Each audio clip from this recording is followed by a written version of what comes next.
할렐루야. 오늘도 함께 예배하는 우리 모든 가족들에게 하나님의 은혜와 능력과 평강이 넘치기를 주님의 이름으로 축원합니다. 오늘이 2017년도 마지막 주일입니다. 올해 1년 동안 열심히 하나님을 예배하며 믿음의 선한 싸움을 싸우며 승리하신 여러분들을 주님의 이름으로 격려하며 감사한 마음을 전해드립니다. 우리는 1년 동안 열심히 모여 신령과 진정으로 예배를 드렸고, 하나님께서 때마다 풍성한 은혜를 주심에 또 감사를 드립니다. 내년 상황이 녹록지는 않겠지만 내년에도 우리는 계속 열심히 모일 것입니다. 그리고 예배할 겁니다. 세상 문화가 어떻게 변해도 우리는 더욱더 주님을 사랑하며 예배하며 이 믿음의 길을 걸어갈 것입니다. 지난 12월 6일이 트럼프 미국 대통령은 백악관에서 벌집을 쑤시는 기자회견을 했습니다. 그 내용은 이제는 공식적으로 예루살렘을 이스라엘의 수도로 인정할 때요, 오늘 발표는 이스라엘 분쟁의 새로운 해법을 알리는 시작이 될 것이라는 선언입니다. 이에 대해서 베냐민 네타냐후 이스라엘 총리는 역사적으로 용감하고 정당한 결정이라고 환영의 메시지로 답을 했습니다. 반면 팔레스타인 무장정파 하마스는 지옥의 문을 연 결정이라고 강력하게 비판하는 등 이슬람권의 반발이 뒤따르고 있습니다. 예루살렘은 기독교, 유대교, 이슬람교의 성지가 겹쳐 있는 예민한 지역으로서 분쟁의 화약고인데, 트럼프 대통령의 이 선언은 이스라엘에서 아랍인들의 봉기가 일어나는 것이 아니냐는 우려로 세계가 초긴장으로 주시하고 있습니다. 예루살렘에 대하여 사전은 이렇게 설명하고 있습니다. 이스라엘이 점령하고 있지만 국제법상 어느 나라의 소유도 아닌 도시. 모순인 듯한 이 표현을 사용할 수밖에 없는 것은 이 도시가 기독교, 유대교, 이슬람교가 서로 자기들의 성지라고 주장하는 곳이기 때문입니다. 예루살렘은 평화의 도시라는 의미인데, 그런데 한 번도 평화로웠던 적이 없었던 역사의 아이러니를 간직하고 있는 도시입니다. BC 63년에 로마의 지하에 들어갔고, 이후 로마가 기독교를 국교로 공인하면서 자연스럽게 예루살렘은 기독교의 성지로 자리매김하게 됩니다.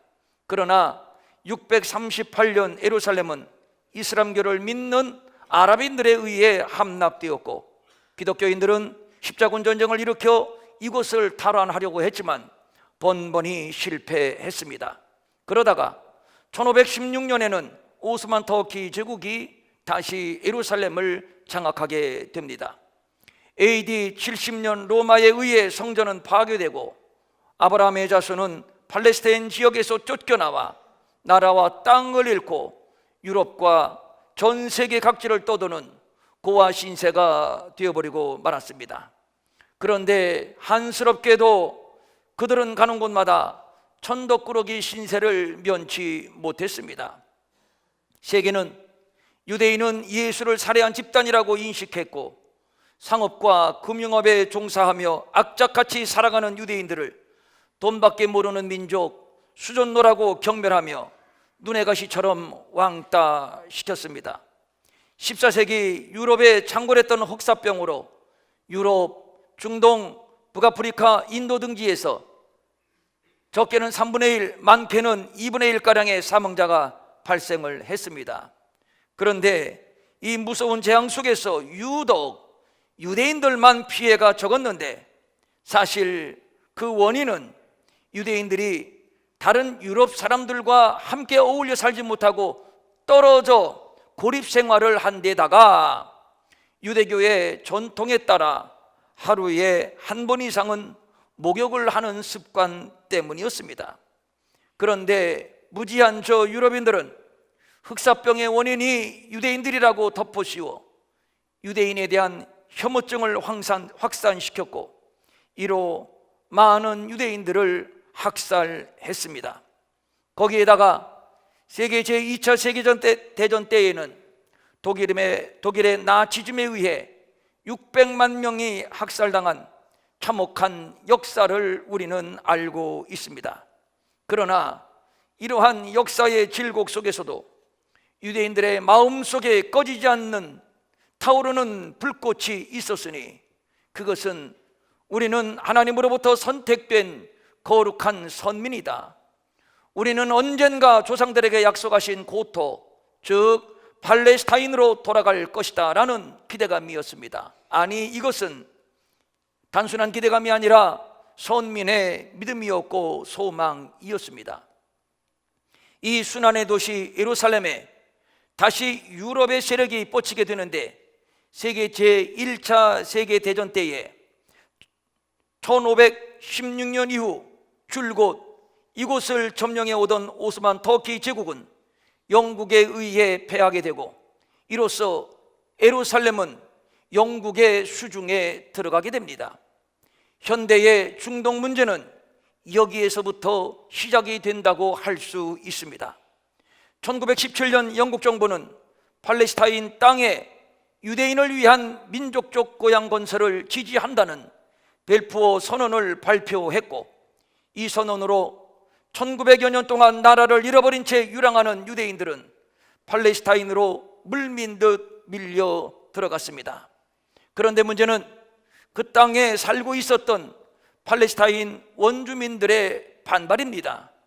그것은 당연합니다. 장장 1900년 동안 살아왔던 삶의 터전입니다. 이 땅을 유대인들에게 내어주면 저들은 졸지에 길거리로 나앉게 되는 것인데 반발은 당연하다 하겠습니다. 그래서 크고 작은 분쟁이 끊이지 않을 때 유엔은 1947년에 새로운 중재안을 내놓게 되었는데 팔레스타인 안에 유대국가와 아랍국가 두 나라를 세우되, 그리고 그 다음이 중요합니다. 예루살렘은 두 나라 어디에도 속하지 않는 유엔 관할하에 국제도시로 한다 였습니다. 두 나라가 함께 살고 있지만 두 나라가 서로 소유권을 주장할 수 없는 유엔이 관할하는 국제도시, 이로써 비록 비옥한 땅 대부분이 유대인들에게로 넘어갔고 팔레스타인 사람들은 분노로 들끓었습니다. 이 상황에서 영국군이 철수하자 이스라엘은 1948년 5월 14일 텔아비브 박물관에 모여서 이스라엘의 건국을 만방에 선언하게 됩니다. 이후에 이스라엘은 1차 중동 전쟁을 통해서 예루살렘을 차지하게 되는데 예루살렘 전체를 차지하지 못하고 서쪽 지역 일부만 차지하게 됩니다. 이로 인해 예루살렘은 요르단이 점령하는 동예루살렘과 이스라엘이 점령하는 서예루살렘으로 분리되게 됩니다. 그러다가 1967년 유명한 6.1 전쟁을 통해서 이스라엘은 요르단이 점령하고 있는 동예루살렘마저도 차지하게 됩니다. 그런데 중요한 것은 그래도 이스라엘이 동예루살렘까지도 완전히 차지했음에도 불구하고 국제사회는 이를 인정하지 않았습니다. 그래서 예루살렘은 이스라엘이 실효적으로 점령하고 있기는 하지만 누구의 소유도 아닌 아주 묘한 도시로 현재까지 존재하고 있는 겁니다. 이스라엘과 팔레스타인의 갈등은 현재 진행형이고 이스라엘이 세계의 화약고라고 하는 의미가 바로 이 때문입니다. 이 화약이 한 번 폭발하게 되면 그 파급은 세계대전으로 비화될 것이라는 의미에서 트럼프의 예루살렘의 수도 선언이 지옥의 문을 연 결정이라고 하는 표현은 굉장히 의미가 있는 표현이요 사실적인 표현인 것입니다. 성경에서 차지하는 예루살렘의 중요성은 천번 만번 강조해도 지나치지 않을 겁니다. 예루살렘은 역사를 푸는 열쇠이기 때문이며 성경에 예루살렘이라고 하는 단어가 807번 나오고 예루살렘을 의미하는 시온이라고 하는 단어가 169번 나오고 있는 것으로 봐서도 그렇습니다. 호세아서 9장 3절에 그들은 여호와의 땅에 거주하지 못하며 라는 말씀이 있습니다. 무슨 뜻입니까? 이 땅은 여호와의 땅, 즉 소유권이 하나님께 있다는 얘기입니다. 그러므로 중요한 것은 누구도 이 땅의 주인이 될 수 없으며 누구도 이 땅의 주인 노릇을 할 수 없는 겁니다. 그래서 신명기 11장 12절은 또 이렇게 말씀하고 있습니다. 네 하나님 여호와께서 돌보아 주시는 땅이라. 연초부터 연말까지 네 하나님 여호와의 눈이 항상 그 위에 있느니라. 여기에서 돌보다라고 하는 단어의 뜻은 끊임없이 보살피다라는 뜻입니다. 하나님이 끊임없이 보살피는 땅, 연초부터 연말까지 여호와의 눈이 항상 머물러 있는 땅, 예루살렘이 이런 땅입니다. 세계를 총망라해서 당신을 향한 제사가 이루어지고 또 회개와 용서가 이루어지는 곳, 당신이 임재해 있는 곳, 그것을 한 곳 지명하셨는데 그것이 바로 예루살렘입니다. 그래서 신명기 12장 5절은 이것을 또 이렇게 말하고 있습니다. 오직 너희의 하나님 여호와께서 자기의 이름을 두시려고 너희 모든 지파 중에서 택하신 곳, 여기에서 하나님이 당신의 이름을 두신 곳이라는 말을 우리는 주목합니다. 그래서 하나님을 만나고 예배하고 또 죄의 용서를 받고 구원을 받으려면 하나님이 계신 이곳으로 와야 했던 겁니다. 그래서 하나님은 당신의 성전을 이곳에 세우셨고 당신이 계시다는 상징으로 이곳에 법궤를 두셨습니다. 역대하 7장 15절과 16절입니다. 이제 이곳에서 하는 기도에 내가 눈을 들고 귀를 기울이리니 이는 내가 이미 이 성전을 택하고 거룩하게 하여 내 이름을 여기에 영원히 있게 하였음이라. 내 눈과 내 마음이 항상 여기에 있으리라. 예루살렘이 이런 곳입니다. 하나님이 택하신 곳, 거룩하게 구별하신 곳, 자기 백성들에게 영원한 약속으로 주신 곳, 특별히 이곳에서 하는 기도에 눈을 들고 귀를 기울이시며 당신의 이름을 영원히 잊게 하시며 당신의 눈과 마음이 항상 여기에 있으리라 하신 곳. 그래서 성경은 말씀합니다. 이 땅의 주인은 곧 하나님이시다. 아담과 하와가 범죄한 이후로 하나님은 죽게 된 인생을 구원하시는 계획을 수립하십니다. 그 계획은 당신의 아들 예수 그리스도를 통해서 자기 백성을 죄에서 구원하는 일입니다. 이 일을 위하여 하나님은 심사숙고하셨을 세 가지가 있습니다. 첫째, 누구의 혈통, 누구의 가문에 당신의 아들 예수를 보낼 것인가? 둘째, 보낸다면 어느 땅에 보낼 것인가? 셋째, 보낸다면 어느 나라에 보낼 것인가? 그래서 결정하신 것이 아브라함의 혈통, 아브라함의 가문이요, 땅은 가나안 땅이요, 나라는 이스라엘입니다. 그래서 아브라함의 후손 이스라엘이 하나님의 택한 거룩한 백성이 되는 것이고 그 땅이 하나님이 택한 거룩한 땅이 되는 겁니다. 에스겔 38장 12절입니다. 세상 중앙에 거주하는 백성, 세상 중앙에 거주하는 백성, 굉장히 중요한 말씀입니다. 세상 중앙이라고 하는 말의 의미, 우리가 한번 분석해 봅니다. 첫째, 지리적 의미입니다. 지리적으로 팔레스타인은 세계 중앙에 있습니다. 실제로 이스라엘은 유럽, 아프리카, 아세아 요 중앙에 위치해 있습니다. 거기에다 점을 찍고 콤파스를 한번 돌리면 새 대륙이 원 안에 들어가게 됩니다. 참으로 신기하고 놀랍습니다.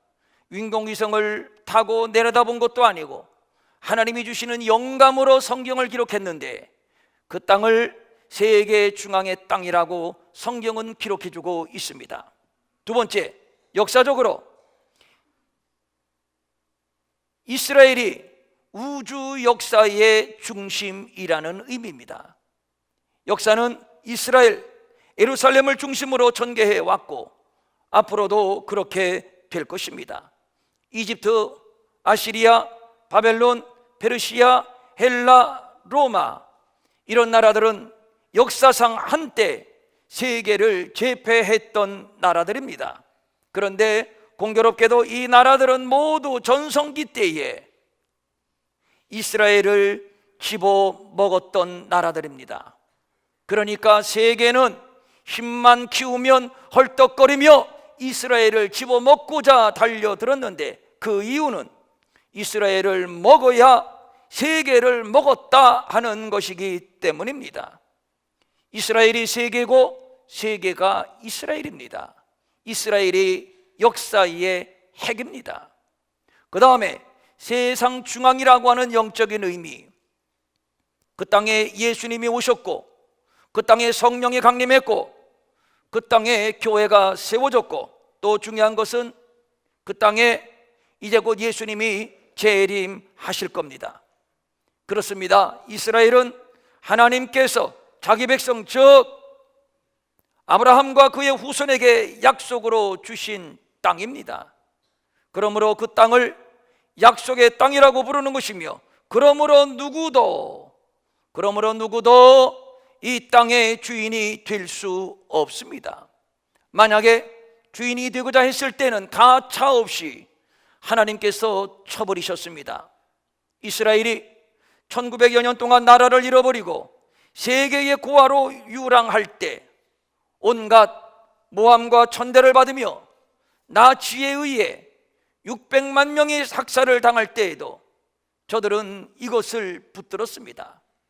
우리는 하나님의 택하신 아브라함의 자손 선민이다. 내가 너와 내 후손에게 내가 거류하는 땅 곧 가나안 온 땅을 주어 영원한 기업이 되게 하고 나는 그들의 하나님이 되리라 라고 하는 약속의 말씀을 저들은 붙들었습니다. 이것은 선민의 믿음이었고 선민의 소망이었습니다. 그래서 저들은 악착같이 아브라함의 혈통을 지켰고 그리하여 마침내 이 땅으로 돌아온 것입니다. 나라를 잃어버린 지 장장 1900년, 19년 아닙니다. 190년 아닙니다. 1900년 만에 말입니다. 팔레스타인 안에 유대국가와 아랍국가 두 나라를 세우되 예루살렘은 두 나라 어디에도 속하지 않는 유엔 관할하에 국제도시로 한다라고 하는 유엔의 1947년의 중재안에 이때로부터 이스라엘은 예루살렘에 대하여 실효적 지배권을 행사해 왔고 또한 이에 대하여 아랍 측은 이를 인정하지 않고 계속 저항해 왔습니다. 그러므로 자연히 이스라엘과 아랍은 크고 작은 충돌이 있을 수밖에 없는 상황이 지금까지 지속되었고 저들은 서로 예루살렘은 자기들의 수도라고 자기들의 영적인 고향이라고 고수해 왔습니다. 지난주 이란 의회가 예루살렘을 팔레스타인의 수도로 영구히 공인하도록 법적으로 강제하는 긴급 법안을 가결했는데 207명 출석 의원 모두가 찬성을 했습니다. 이것은 트럼프의 선언에 정면으로 반박하는 것이며 예루살렘은 이스라엘의 수도가 아니라 아랍인들의 수도다라는 것을 천명한 것입니다. 그러면 트럼프 대통령은 아랍권을 비롯한 세계가 자신의 결정에 대하여 쉽게 동조하지 아니할 것이라는 것을 예상하면서도 왜 그런 결정을 했을까요? 우선 미국이 1995년 상하의원에서 채택된 이스라엘 대사관법이라고 하는 것이 있습니다.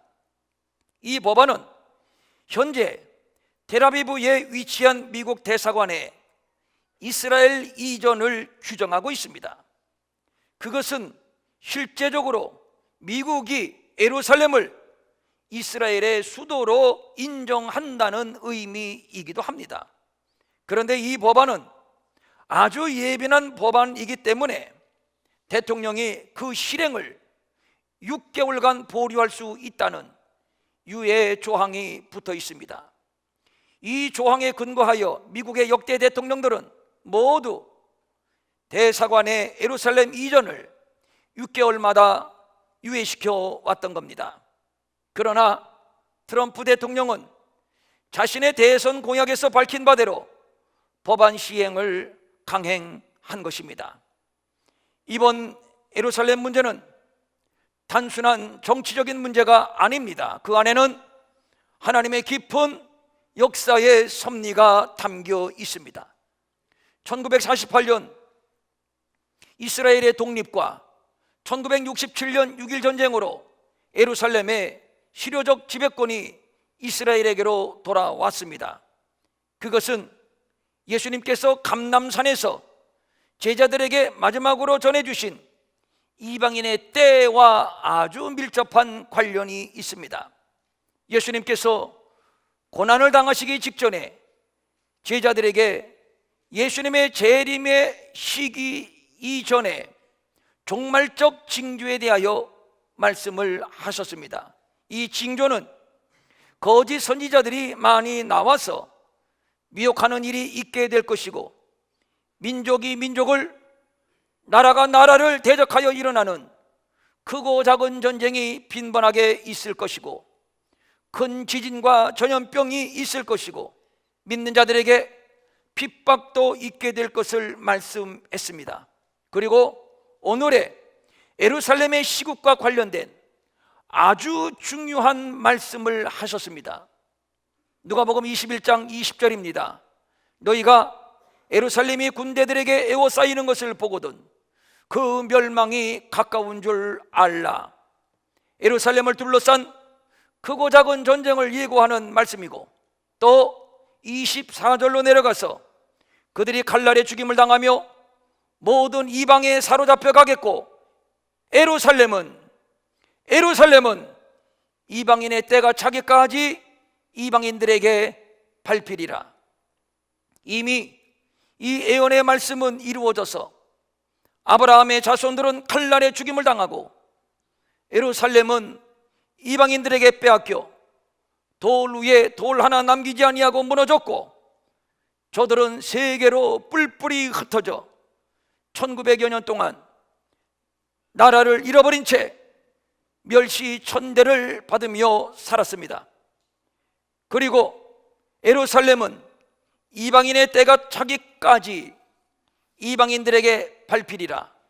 이것은 마지막 최후의 어느 지점까지 이방인들이 예루살렘을 짓밟게 될 것이라는 예언인데, 이 기간을, 그러니까 이방인들이 예루살렘을 차지하고 자기들이 주인 행세하는 이 기간을 오늘 본문은 이방인의 때라고 말하는 것입니다. 이것은 종말론을 푸는 매우 중요한 열쇠입니다.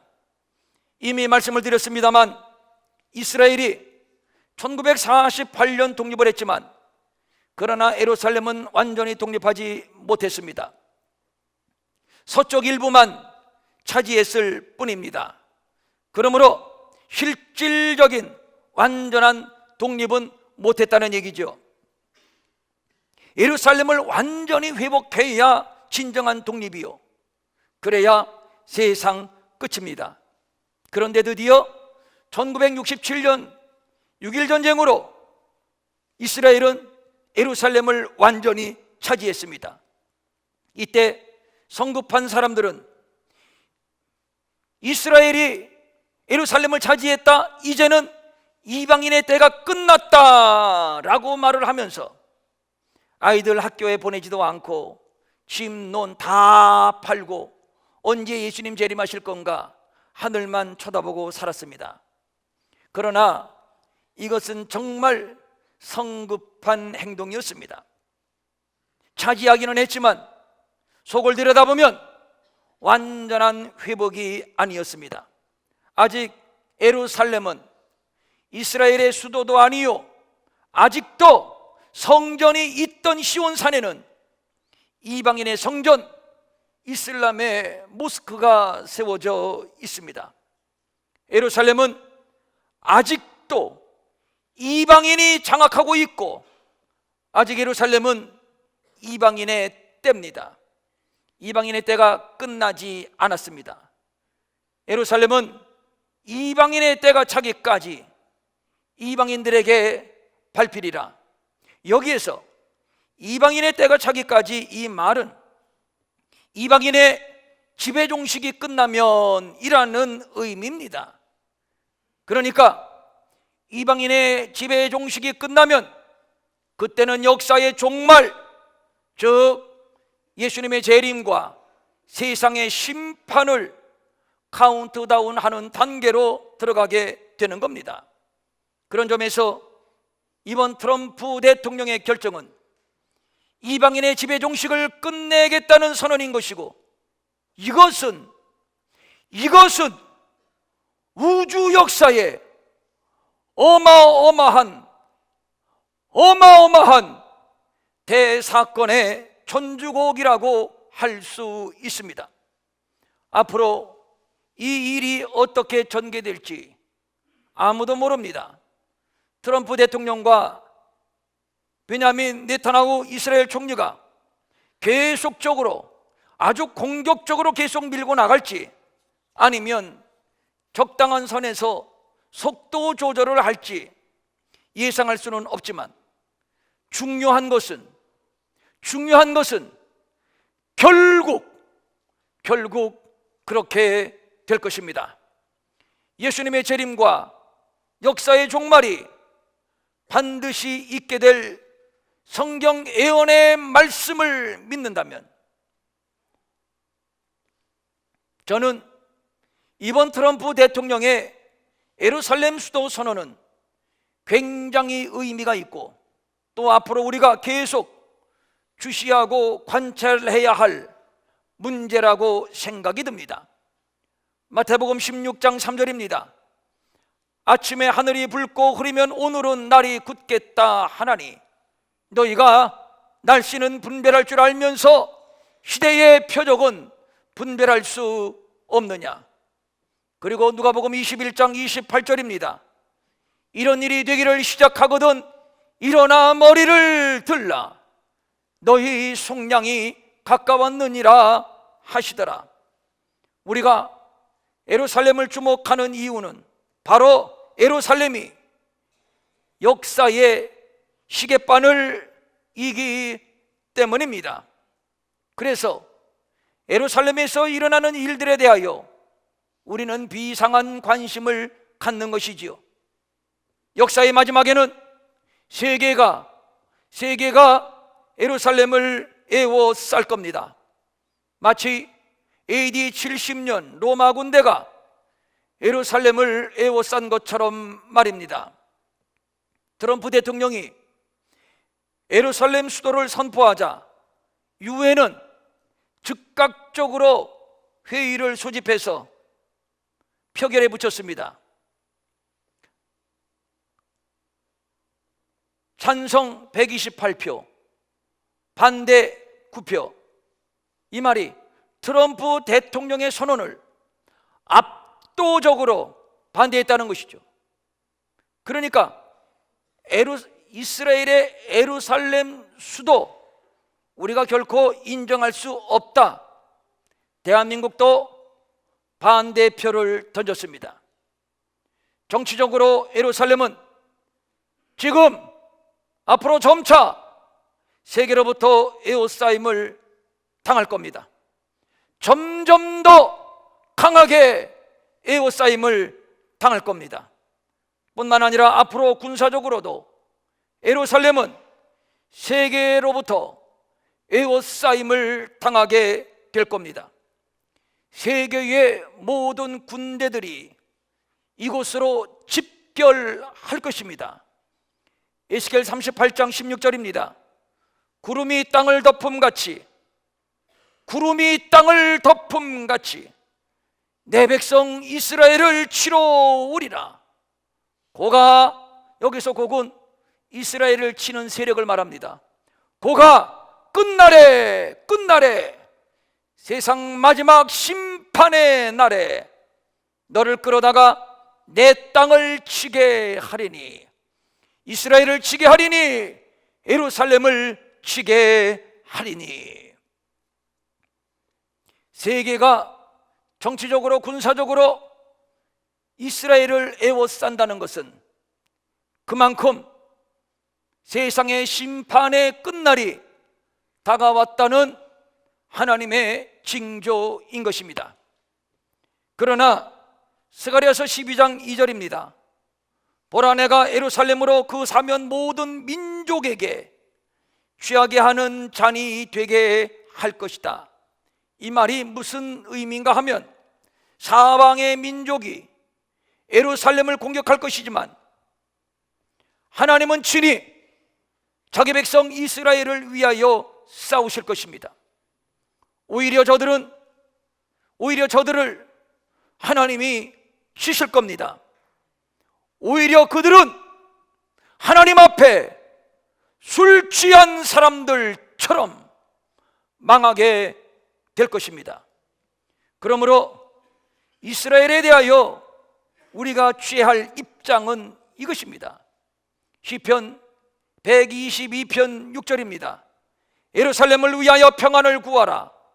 따라합니다. 예루살렘을 사랑하는 자는, 예루살렘을 사랑하는 자는 무하리로다, 형통하리로다. 따라합니다. 예루살렘을 사랑하는 자는 형통하리로다. 세계가 예루살렘을 에워쌀 겁니다. 마지막 그곳에서 큰 전쟁이 일어날 것입니다. 이 전쟁은 역사의 마지막 전쟁이 될 것입니다. 많은 나라들이 친 이스라엘 편에 설 것인가, 반 이스라엘 편에 설 것인가, 눈치 싸움을 할 겁니다. 저는 정치인도 아니고 군사 전략가도 아닙니다. 결국 하나님의 뜻이 이루어질 것을 믿는 목사입니다. 그러므로 중요한 것은 이쪽도 저쪽도 아닌 하나님 편에 서야 합니다. 하나님 편에 표를 던져야 합니다. 예루살렘을 위하여 평안을 구하라. 예루살렘을 사랑하는 자는 형통하리로다. 저는 이 말씀을 믿습니다. 너를 축복하는 자에게는 내가 복을 내리고 너를 저주하는 자에게는 내가 저주하리니, 예루살렘을 인하여 복을 받는 자가 되어야지, 예루살렘으로 인해서 저주를 받는 자가 되어서는 결코 안 될 겁니다. 우리나라가 예루살렘으로 인하여 복을 받는 나라가 될 수 있기를 소원합니다. 천하 없어도 예루살렘은 하나님의 땅이요 아브라함의 자손의 땅입니다. 천하 없어도 예루살렘의 소유권은 하나님께 있으며 아브라함의 자손에게 있습니다. 힘이 있다고 차지할 수 있는 것이 아니고, 유엔이 여론을 가지고 인정과 동정을 가지고 표로 밀어붙인다고 되는 것도 아닙니다. 이방인의 때가 차면, 즉 이방인의 지배 종식이 끝나게 되면 마침내 그 땅 그 성은 아브라함의 자손에게로 돌아갈 것이고, 그렇게 되면 세상은 끝입니다. 스가랴서 2장 8절은 더 두려운 말씀입니다. 너희를 범하는 자는, 즉 이스라엘 예루살렘을 범하는 자는, 아브라함의 자손 하나님의 택한 선민을 범하는 자는 그의 눈동자 하나님의 눈동자를 범하는 것이라. 예루살렘은 하나님께는 눈동자와 같이 소중하고 거룩한 땅입니다. 그러므로 누구든지 정치적인 이유, 경제적인 이유, 군사적인 이유로 하나님의 눈동자를 범하는 잘못을 저지르면 안 됩니다. 하나님이 복을 주셔야 우리의 조국 대한민국이 통일도 되고 이 땅이 평안할 수 있습니다. 위정자들이 요셉이나 다니엘과 같은 지혜와 영감으로 나라를 다스릴 수 있기를 바라며, 목사로서 간절히 소망하는 것은 이 편 저 편이 아닌 하나님 편에 설 수 있기를 바랍니다. 그래야 보호를 받을 수 있으며, 그래야 형통할 수 있기 때문입니다. 새해에도 살얼음판과 같은 날들의 연속일 겁니다. 결국 이 나라의 주권자는 하나님이심을 믿기에 하나님께서 이 나라 이 민족을 버리지 아니하시기를 기도할 뿐입니다. 오늘 말씀의 결론을 28절에서 찾습니다. 이런 일이 되기를 시작하거든 일어나 머리를 들라, 일어나 머리를 들라. 너희의 속량이, 너희의 구원이 예수님의 재림과 세상의 끝날과 하나님의 나라 임함이 가까웠느니라. 그러면 어떻게 머리를 듭니까? 36절입니다. 그러므로 너희는 장차 올 이 모든 일을 능히 피하고 인자 앞에 서도록, 따라합니다. 항상 기도하며, 항상 기도하며 깨어 있으라. 할렐루야. 장차 올 이 모든 일을 능히 피하고 인자 앞에 서도록 항상 기도하며 깨어 있으라. 그러므로 우리는 새해에도 일어나 머리를 들 것입니다. 항상 기도하며 깨어 있어 주님 오심을 준비할 것입니다. 사랑하시는 여러분, 이제 하룻밤 자고 일어나면 2018년입니다. 새로운 해가 우리에게 주어졌습니다. 주어지게 됩니다. 어떻게 1년을 또 살아갈 것입니까? 여러 가지 여러분들의 개인적인 계획과 포부도 있을 것이지만 정말 2018년도에 우리가 중점을 두며 달려갈 것은 항상 기도하며 깨어서 주님의 오심을 준비하는 자가 되는 것입니다. 우리 평촌 일회교회가 이렇게 준비하는 자가 되고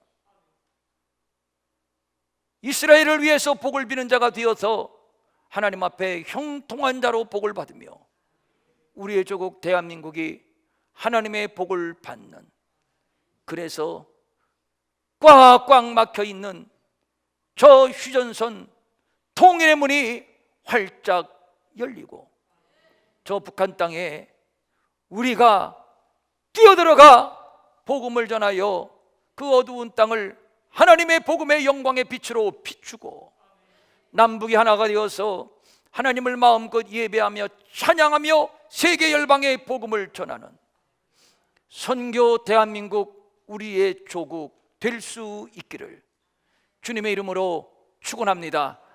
이 일에 귀하게 쓰임받는 우리 평촌 일회교회, 우리 모든 성도들, 우리 한국교회가 될 수 있기를 주님의 이름으로 소원하며 축원합니다.